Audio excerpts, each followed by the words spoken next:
Part 3 Where They Belong. The secret chamber lay at the deepest end of the passage. Bujin walked for a long time. The torchlight dimmed, the knife marks on the walls grew deeper, and the air turned colder. He could smell blood, Bumie's blood, seeping through cracks in the ground, leading further into the dark. At the end of the passage stood a stone gate. Characters were carved into it. Bujin raised the torch and leaned closer. Retreat of the Yanbei Alliance. No admittance unless summoned. 8 characters, exactly the same as on that piece of paper. He groped along its surface, his fingertips finding several grooves. Following them, he discovered 3 stone blocks on each side, each carved with a character, strokes incomplete, as if deliberately worn away.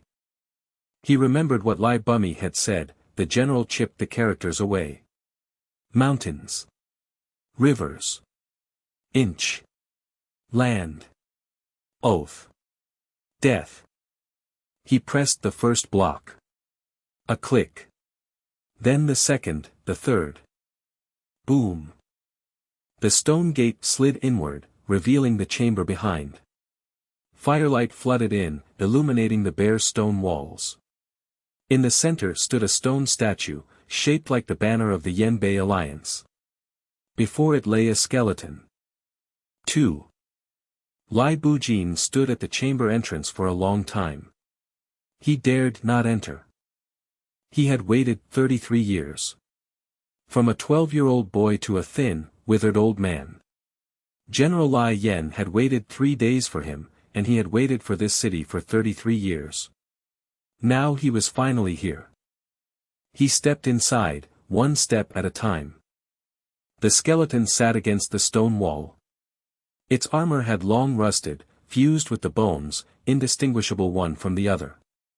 The long saber was still in its hand, the cloth on the hilt decayed to dust, yet the grip remained firm, steady, as if ready to swing at any moment. "General," he said, "I have come." The skeleton did not speak. But the saber glinted faintly in the firelight, as if answering. "Bumie has come too. He is outside. He was badly wounded searching for you." He fell silent for a moment.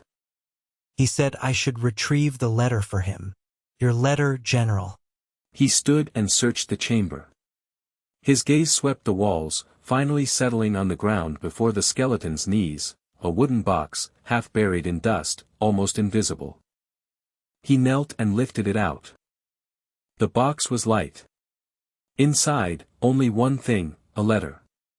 The paper was brittle, edges frayed.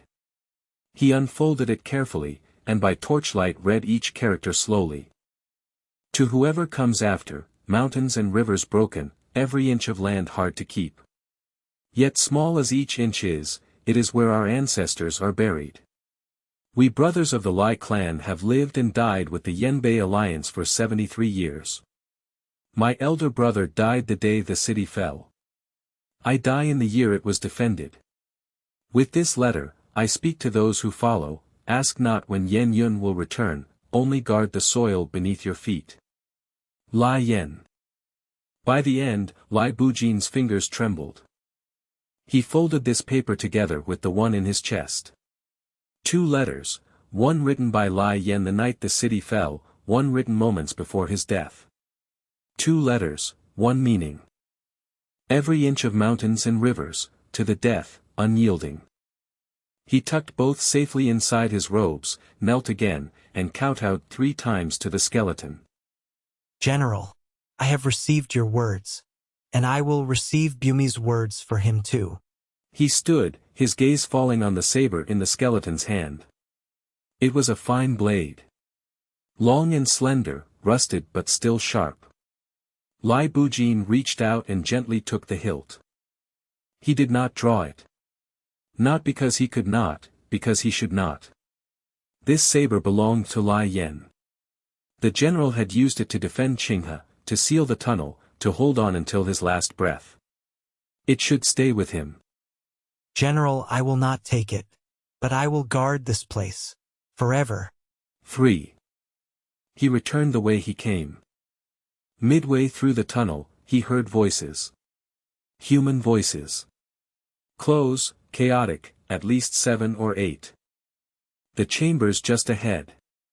Boss said there's Yenbei treasure inside, and that secret letter. Damned we didn't search clean back then, this time we finished the job.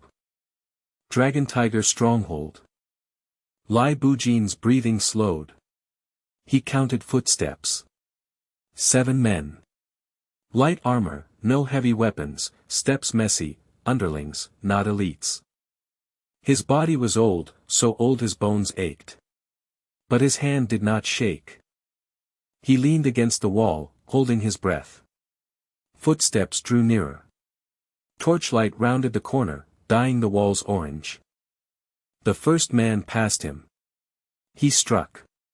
His short knife stabbed upward from the ribs. The man grunted and fell. Before the second could react, Lai Bujin dodged sideways, shoving the corpse into the third.